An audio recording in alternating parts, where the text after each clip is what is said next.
nganti saiki isih kelingan.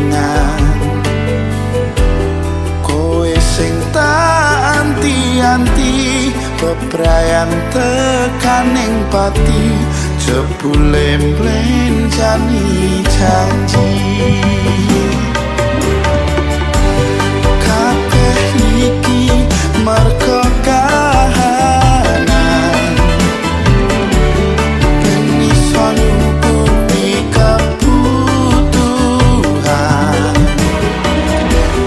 Aku kerja esuk sore nanging kowe sambat wae, jaremu palungan kere.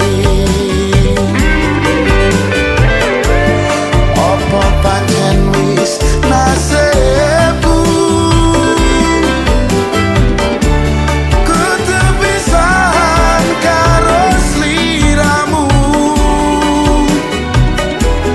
Jaremu arep nampa apa anane, nanging nyatane tresnaku mbok sepeleke. Kudune kowe ngerteni, kabeh mung titipane Gusti. Senajan atiku wis bubrah kandeling ning ibadah, Gusti sing paringi berkah.